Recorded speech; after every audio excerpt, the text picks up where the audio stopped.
a particular PAC that has supported Zohran, is probably over 80% of Muslim American donors in this country, high net donors, grassroots donors. And I want to make the point that the Unity and Justice Fund PAC, which is the CAIR Super PAC, was the largest institutional donor to the pro-Zohran PAC in New York.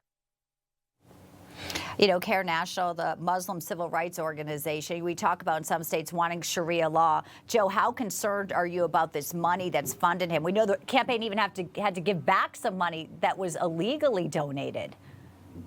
Well, look, if the money that funds your campaign comes from people who applaud when people say death to America, if the money for your campaign is coming from individuals that are unapologetic, unrepentant anti-Semites, and you are somebody yourself who has one of the worst attendance records in the modern history of the New York State legislature, but somehow found the time to show up to affirmatively vote not to recognize the Holocaust, people should start wondering if perhaps you are cut from the same cloth as these extremists. So people should be very concerned about what is happening here. I would agree with Rob Astorino that property values in Westchester are going to go through the roof because all of his promises are hinged on him effectively trying to bankrupt the very same class of hardworking New Yorkers that are effectively underwriting the mess that we're currently in. Let's touch on some of the other key races. Obviously, there's New Jersey, which could flip red with Chitterelli. Mikey Sherrill's, you know, a slight lead, but in some places it's a dead heat.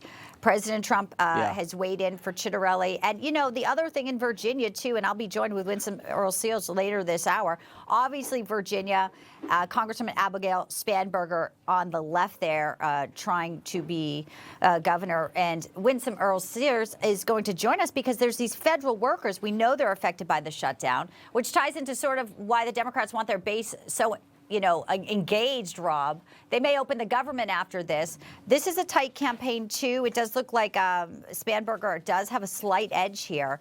But, you know, it could still anyone's game. We just don't know with the last-minute turnout at the polls. Rob, final thoughts. Yeah, I do think it's more of a bluer state, certainly a deeper purple, Virginia, and I think if Sears wins, it's going to be a big upset. She would need a tremendous turnout in the suburbs as well as, and more importantly, the rural areas. It's been tough when Trump's not on the ballot to pull out some of those voters. And you mentioned it, the federal workers who are on furlough or not getting paid. Those are in Northern Virginia where the population is, and they tend to vote Democratic anyway. And right now they're probably really angry at the guy in the White House. And I think they'll probably stick with their party. I haven't seen a lot of movement in this. The Mayaris AG race has helped. But will there be that crossover? Yeah, with Jay Jones, and can Mayaris actually win? Texts. Yeah. And, you know, Mikey Sherrill, too, also had those $7 million in stock trades. So, I mean, she really didn't have an answer for that, plus her record. I mean, these are tight races in New Jersey. We'll see what happens with Chitterelli. Yeah. All right, guys. Chitterelli's run a great race.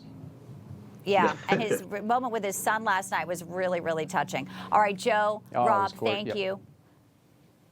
Thank you. We'll see you back here soon, guys.